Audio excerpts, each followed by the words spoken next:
Pacific Theater, early 1943. Dawn breaks slowly over a captured airstrip carved out of jungle and coral. The rain has stopped, but the ground still breathes damp heat. A line of Japanese prisoners stands barefoot in the mud. Their uniforms hang loose, stained dark with salt, blood, and rot. Some have not eaten properly in weeks, others longer. They do not speak. They are waiting for what they believe comes next. Ahead of them, something unfamiliar moves. American soldiers lift lids from metal containers. Steam rises into the morning air. The smell is thick: meat, bread, coffee. Nearby, medics prepare bandages, syringes, antiseptic bottles, catching the light. The prisoners do not step forward. They stare. In the Imperial Japanese Army, capture was not survival, it was disgrace. They were taught that surrender ended in execution, if not by the enemy, then by one's own hand. Now they are alive, and the men guarding them are not raising rifles. A ladle dips into a pot. A medic gestures for the first prisoner to sit. In that silent moment between hunger and fear, something no one planned begins to happen.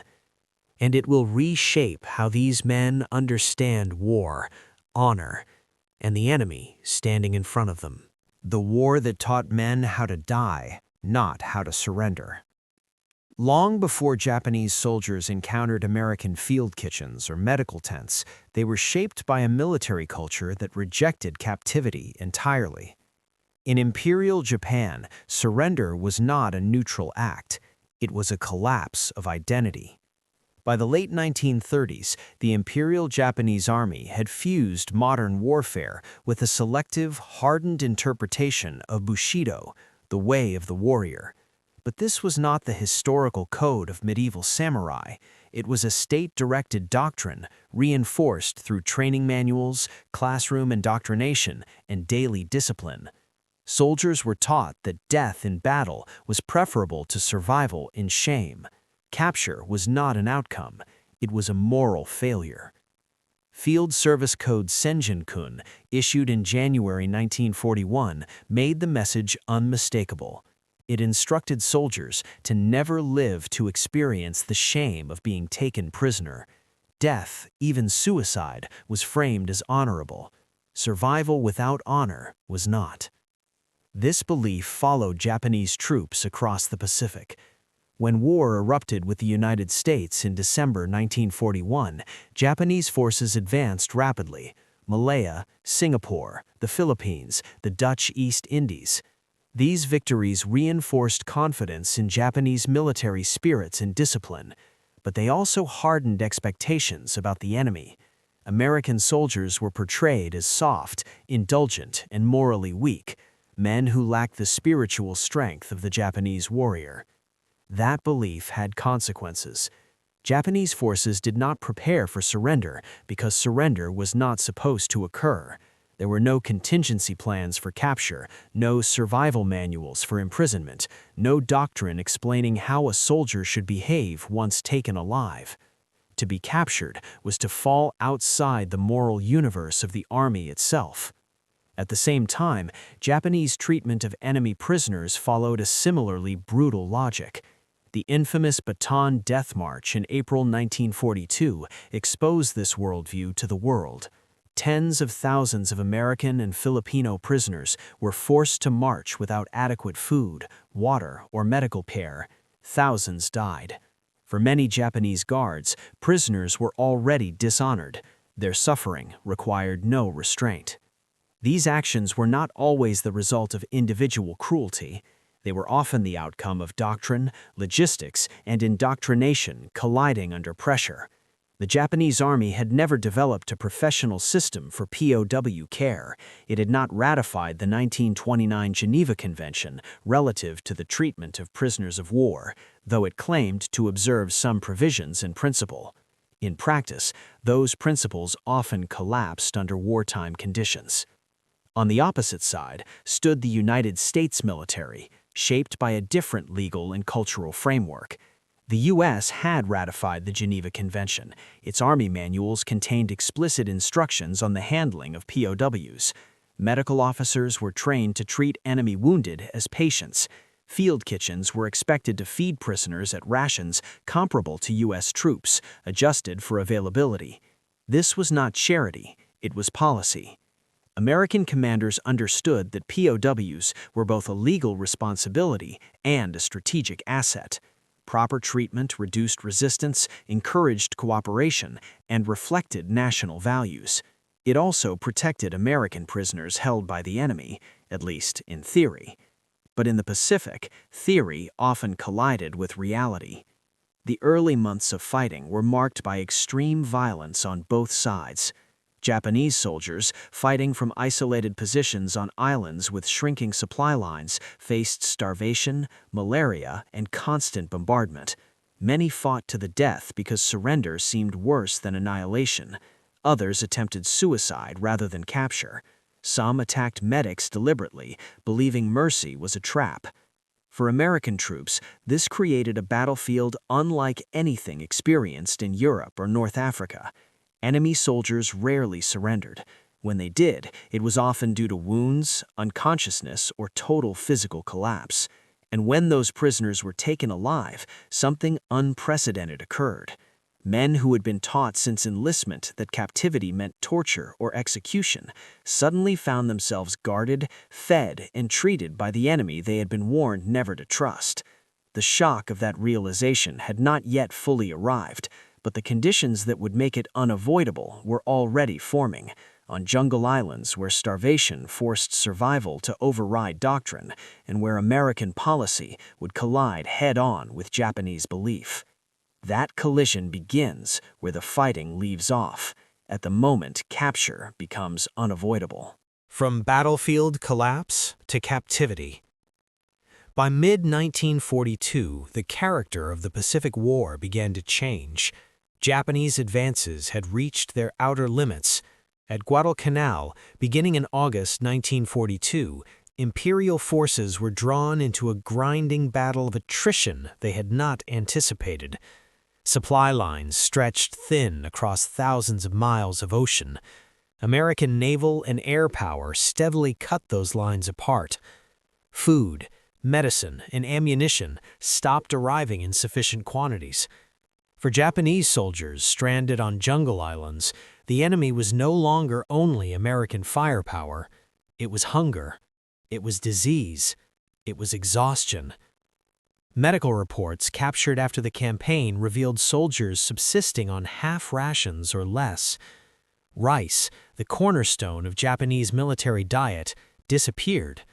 Units attempted to survive on coconuts, roots, or captured supplies. Dysentery spread rapidly. Malaria weakened entire battalions. Wounded men went untreated for days. Many died not in combat, but in foxholes and caves, unable to move. Under these conditions, surrender ceased to be a theoretical dishonor and became a physical inevitability. American after-action reports from Guadalcanal, later from New Georgia, Bougainville, Saipan, Tinian, and Okinawa, show a consistent pattern. Japanese soldiers were rarely captured during organized resistance. Most prisoners were taken when they were wounded, unconscious, severely malnourished, or isolated after the collapse of their units. On Saipan in July 1944, entire Japanese defensive positions disintegrated under naval bombardment. Thousands of civilians and soldiers were trapped between cliffs and advancing U.S. Marines. Mass suicides occurred, a tragic confirmation of how deeply surrender had been rejected. Yet, even there, some Japanese soldiers were captured alive, pulled from rubble, caves, or makeshift aid stations. When capture occurred, it followed a rigid American procedure. Prisoners were first searched for weapons and documents. Wounds were assessed immediately. Medical officers, often under fire themselves, prioritized bleeding control and infection prevention. Prisoners too weak to walk were carried on stretchers, sometimes improvised from rifles and ponchos. This moment, the first medical contact, often defined the rest of captivity. American medics were instructed to treat enemy wounded according to the same clinical standards applied to U.S. troops. Sulfa drugs were administered. Morphine was used sparingly but effectively. Bandages were clean. In field hospitals, Japanese prisoners lay on cots identical to those of American casualties, separated only by guards. Food followed. Initial rations were light, especially for prisoners suffering from starvation. Army medical doctrine recognized the danger of refeeding syndrome, though not by that modern term. Soups, bread, soft foods, and water were introduced gradually. Coffee, common in U.S. field kitchens, was sometimes offered, a drink many Japanese prisoners had never tasted. These scenes were carefully documented. Photographs taken by U.S. Signal Corps photographers show Japanese POWs seated quietly, holding mess kits, staring at portions that appeared unreal. Some hesitated to eat. Others cried silently. Many waited for a blow that never came. From frontline collection points, prisoners were transferred to rear areas. They were bathed, deloused, issued basic clothing, and registered. Each man was assigned a number. Names were recorded when possible. Some prisoners refused to give them. Others could barely speak. Interrogation did not begin with threats. It began with questions asked through interpreters, often second-generation Japanese Americans serving in U.S. Army intelligence units. These conversations were restrained, methodical, and to many prisoners, incomprehensible in tone. No shouting, no violence. For men who had been told the enemy would torture them for sport, this calm was destabilizing. From island camps, prisoners were transported by ship, often to Hawaii, Australia, or the continental United States. The journey itself became another shock. Adequate food, medical checks, structured routines, guards who enforced rules but did not abuse.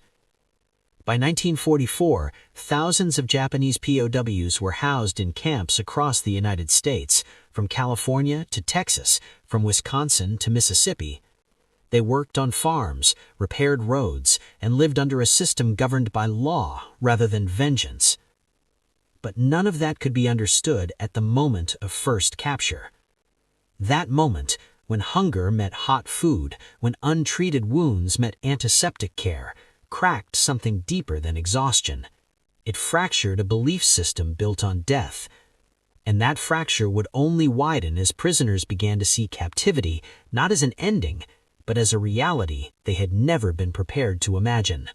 The first response was not gratitude. It was paralysis. Many Japanese prisoners, upon being offered food, did not move. American guards noted this repeatedly in reports and memoirs. Men sat staring at mess tins, hands resting on knees, eyes fixed on steam rising from soup or rice. Hunger had hollowed them, but fear held them still. They had been taught that kindness from the enemy was a prelude to cruelty. Food could be poisoned. Medical treatment could be a way to keep them alive for interrogation or execution. Some prisoners waited for others to eat first. Others bowed their heads and whispered apologies to their emperor, to their families, to comrades who had died. A few pushed food away, convinced they did not deserve it.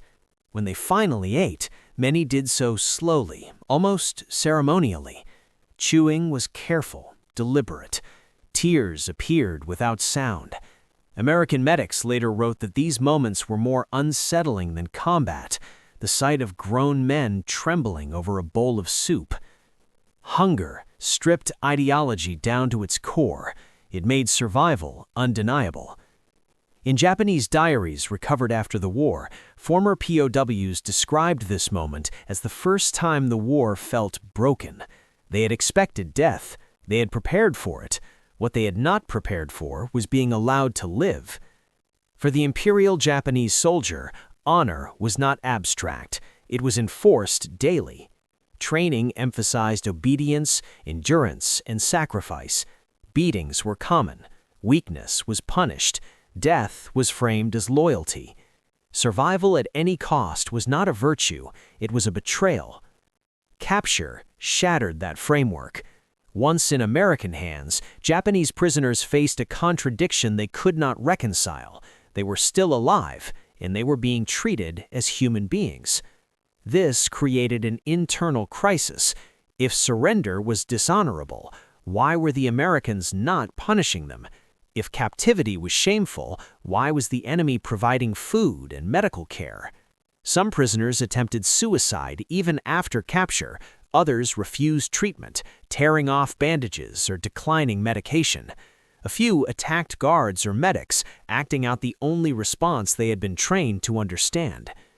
Over time, most adapted, but not without psychological cost. Interviews conducted by U.S. intelligence units recorded profound confusion. Prisoners struggled to articulate their emotions. Shame did not disappear, but it collided with relief. Fear coexisted with physical recovery. Many believed their families in Japan would consider them dead or worse. The Americans did not attempt to dismantle these beliefs directly. They did something more destabilizing. They ignored them. By enforcing consistent, rule-based treatment, not kindness as performance, but as procedure, U.S. camps eroded the certainty that surrender equaled moral annihilation. Survival ceased to be an exception, it became a condition. The medical reality: antiseptic, order, and survival. Nothing contradicted Japanese expectations more than medical care. Japanese military medicine in the field had collapsed by late 1942. Supplies were scarce, doctors were overwhelmed. Wounds that would have been treatable in peacetime became fatal. Infections spread rapidly. Pain management was minimal. American field medicine, by contrast, was systematic. Wounds were cleaned thoroughly. Antiseptics stung. Bandages were replaced regularly. Morphine reduced pain that prisoners had endured for days. Fevers were monitored. Diets were adjusted. Clean water was enforced. For many POWs, this was the first time since enlistment that their physical suffering was treated as something to be reduced rather than endured. This did not feel like mercy. It felt unreal.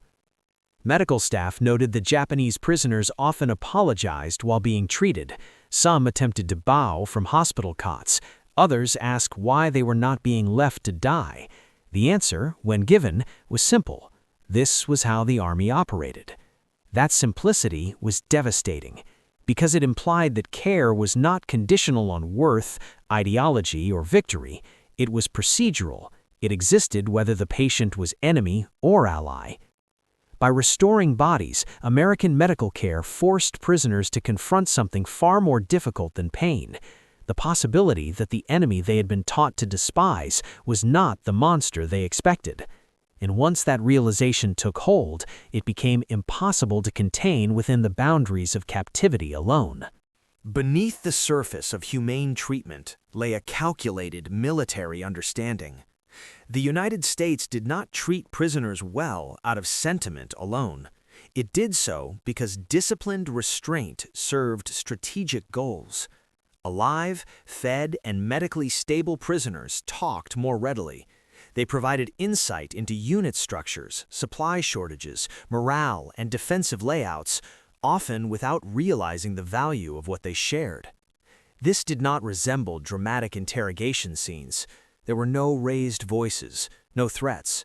Interrogations were conducted by trained intelligence officers, frequently assisted by Japanese-American linguists who understood dialect, military slang, and cultural nuance. Questions were precise. Sessions were short. Prisoners were returned to meals and medical care afterward. For Japanese POWs, this was profoundly unsettling. They had expected torture. Instead, they were asked about weather conditions, terrain, command rotations. Some prisoners volunteered information without prompting, believing cooperation might mitigate their shame or improve treatment. Others spoke simply because no one had ever listened to them before. The absence of brutality lowered defenses that ideology had once reinforced. American reports noted a striking pattern. Prisoners who received prompt medical care were significantly more cooperative, not because they were coerced, but because their mental framework, built around expected cruelty, had collapsed. Humanity, applied consistently, became a weapon more effective than force. At the camp level, this system depended on leadership.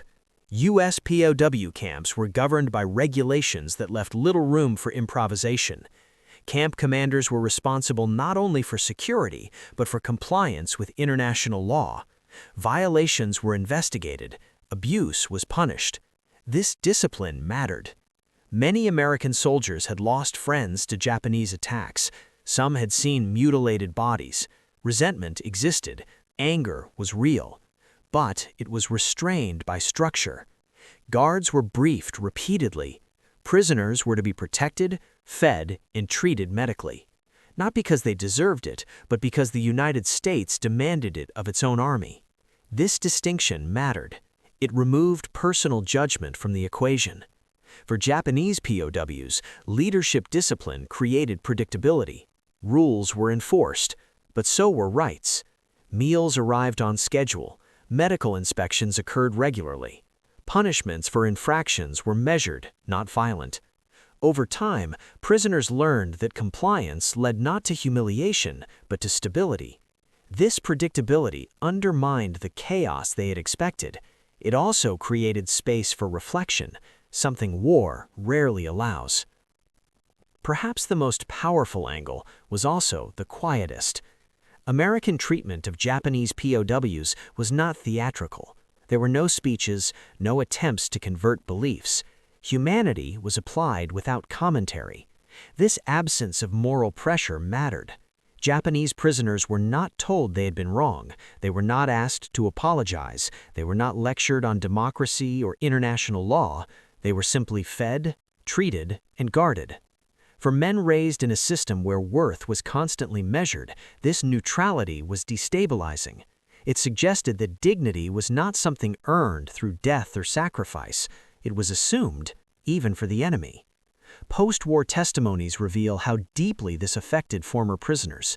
Many described captivity as the first time they had been treated as individuals rather than expendable units. Some struggled to reconcile this experience with what they were told upon returning to Japan, where surrender still carried stigma. Yet the memory remained. The meals, the medicine, the quiet refusal to humiliate. These were not acts of forgiveness. They were acts of control, moral, institutional, and deliberate. And in the long arc of the war, they marked a turning point not on a map, but in the minds of those who survived it. That turning point would reach its peak in moments when prisoners finally accepted what was happening, when disbelief gave way to understanding, and fear gave way to something even more unsettling: relief. The moment belief collapses. The decisive moment did not arrive with an explosion or a charge. It arrived quietly, on cots, at mess tables, under medical lamps. For many Japanese prisoners, the turning point came 48 to 72 hours after capture. By then, the body had begun to stabilize. Hunger pains dulled, wounds stopped bleeding, sleep returned in fragments, and nothing bad had happened. At Guadalcanal, U.S. Marine medical logs from early 1943 described Japanese prisoners who repeatedly asked through interpreters when they would be executed. The question was not emotional, it was procedural. They wanted to know the schedule. When told there was none, some assumed it was a trick. At Saipan, after the island fell on 9 July 1944, hundreds of Japanese soldiers were processed through temporary POW enclosures. Signal Corps footage shows prisoners receiving meals while sitting on the ground, helmets beside them, hands shaking slightly as they ate. Guards stand nearby, rifles slung, not raised. No blows follow, no punishment, only silence. The moment of realization often occurred during medical examination. A Japanese soldier, wounded in the leg, is carried into a field hospital tent. His boots are cut away. The wound is irrigated. Sulfa powder is applied. A bandage is wrapped carefully, not tightly. Morphine dulls the pain he has carried for days. He waits for the humiliation. It does not come. Instead, a medic checks his pulse, writes notes, moves on. At Okinawa, beginning April 1945, the scale of capture increases. Japanese soldiers, buried for weeks in cave networks, emerge skeletal, eyes sunken, bodies crawling with lice. Many collapse upon capture. They are triaged alongside American wounded. Some die despite treatment. Many do not. One U.S. Army medical officer later wrote that the most difficult cases were not the physical injuries, but the psychological shock. Men who cried uncontrollably when fed, or who begged to be killed because survival no longer made sense within their moral framework. This was the fracture point. For years, these soldiers had been told that the enemy would strip them of dignity. Now, dignity was being restored, without request, without negotiation. By the third or fourth day, guards began noticing changes. Posture shifted, eye contact returned, voices emerged. Prisoners who refused to give names now spoke them quietly. Some asked about the war, others asked for paper. A few asked whether their families would ever know they were alive. The certainty that had sustained them through battle, that death was preferable to capture, could no longer survive contact with reality. And once that certainty collapsed, everything that followed would change, because men who no longer expected to die began to think. Men who began to think began to talk, and men who talked began to re-examine the war that had brought them here. The turning point was no longer theoretical. It was happening. One meal, one bandage, one unanswered expectation at a time. When survival becomes undeniable.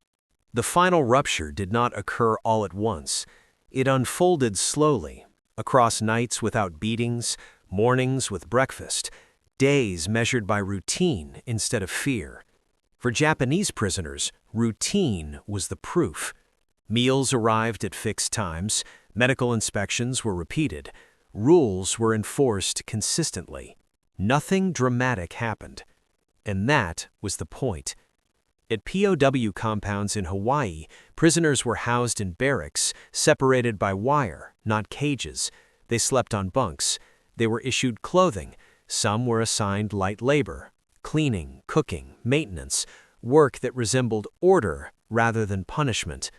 The absence of arbitrary violence dismantled expectation after expectation. Interpreters noted that prisoners often spoke among themselves at night, whispering about what might come next. Some insisted execution would still happen later, perhaps in secret, perhaps after transport. Others began to accept the unthinkable. They might survive the war. That acceptance carried consequences. Once the certainty of death faded, emotions long suppressed surfaced. Grief for comrades lost, shame for having lived, relief that was almost unbearable. In several documented cases, Japanese POWs experienced emotional breakdowns weeks after capture, not immediately. American camp physicians recorded insomnia, tremors, sudden weeping. These were not signs of physical weakness, but of psychological release. The body had been held together by fear. When fear receded, everything else came through. It was during this phase that intelligence officers observed a marked increase in cooperation. Prisoners began correcting maps, explaining unit structures, or clarifying rumors they themselves had believed. Some asked whether Japan could still win. Others asked what would happen to them after the war. These questions would have been unthinkable days earlier. The most telling moment, repeated across camps, was when prisoners stopped asking about execution entirely. The question disappeared. Instead, they asked about food rations, about medical recovery, about letters. For men raised to believe captivity erased identity, this shift was seismic.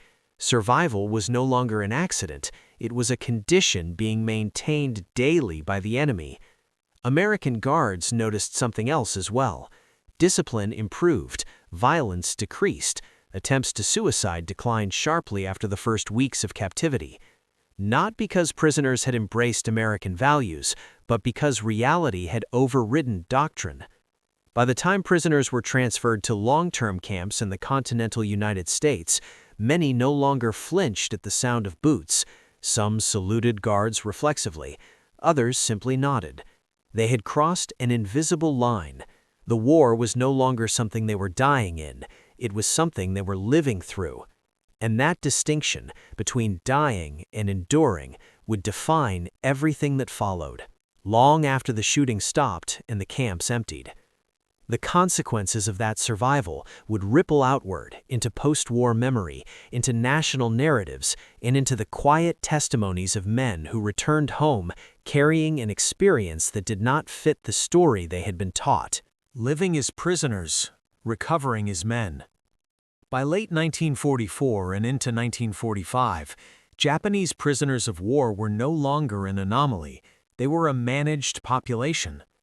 More than 35,000 Japanese POWs would ultimately be held by the United States during the war. The majority were captured in the final 2 years, after Saipan, after the Philippines, after Okinawa. They were dispersed across a network of camps designed originally for German and Italian prisoners, adapted to accommodate cultural and linguistic differences. In these camps, daily life followed a strict routine: wake-up calls, roll counts, meals served at regular hours, medical inspections scheduled weekly or as needed. For men who had lived for months in jungle caves or shell craters, the predictability itself was a form of recovery. Medical records from U.S. Army hospitals document steady improvement. Malnutrition rates dropped sharply within weeks. Cases of untreated infection declined. Survivors of malaria and dysentery gained weight. Mortality rates among Japanese POWs in U.S. custody were dramatically lower than those experienced on the battlefield or in Japanese field hospitals. Work details were introduced not as punishment, but as regulation. Prisoners cleaned camps, worked in kitchens, repaired roads, and in some regions, assisted in agricultural labor. These tasks were supervised, limited in hours, and compensated with small credits usable at camp canteens. Education followed. American authorities permitted, and in some cases encouraged, literacy classes, basic arithmetic instruction, and even English lessons. Japanese prisoners organized discussion groups, studied newspapers, and debated war news filtered through official channels. While censorship existed, it was not absolute. This environment did not erase shame. Many prisoners refused to be photographed. Some destroyed name tags or attempted to conceal identities, fearing post-war retribution. Others struggled deeply with the belief that they had failed their emperor and families. Yet survival continued. Medical staff reported that Japanese POWs often displayed remarkable discipline once stabilized. Hygiene standards improved. Compliance with camp rules was high. Violence among prisoners was rare compared to expectations. This stability allowed something unexpected to occur. Prisoners began forming internal support networks. Older soldiers mentored younger ones. Those with medical training assisted camp doctors as orderlies. Former officers, stripped of rank, adapted to advisory roles rather than command.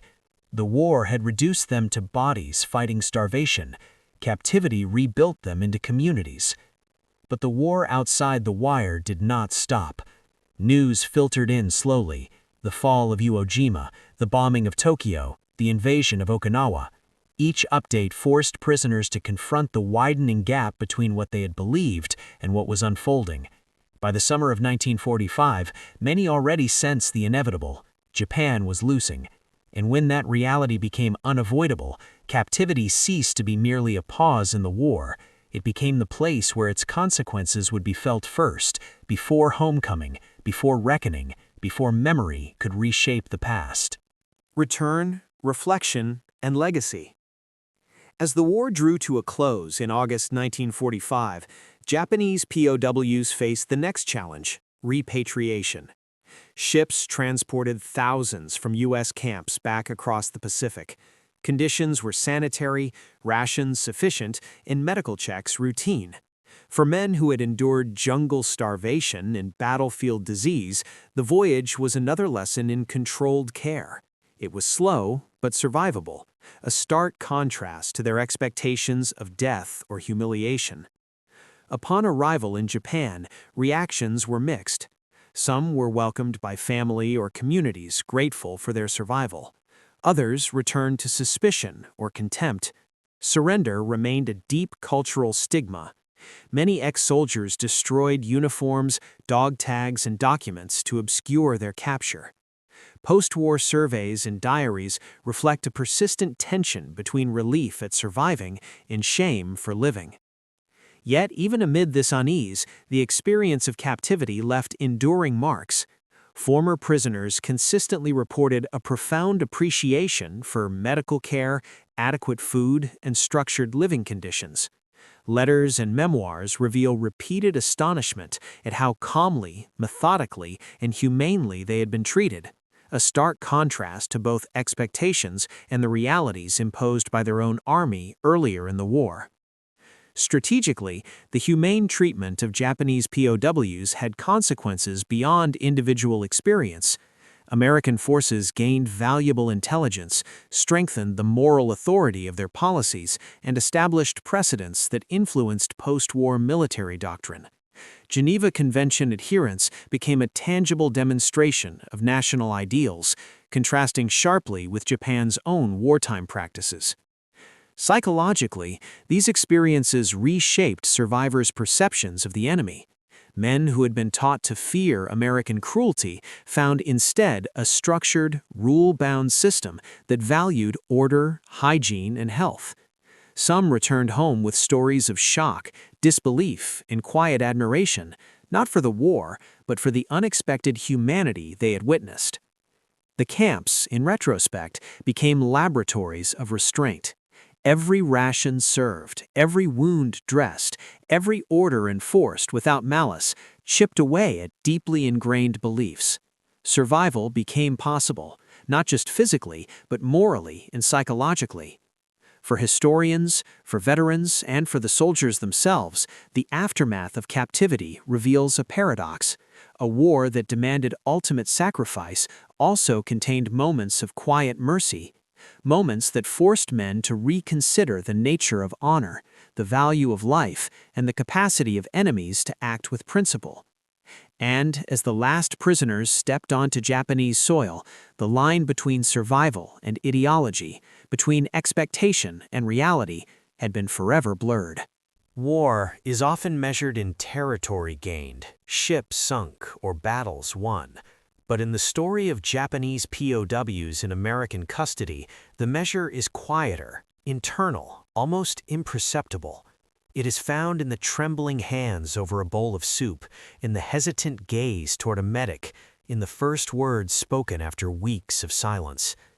The arrival of humane treatment, food, medical care, order, shattered expectations built over years of doctrine.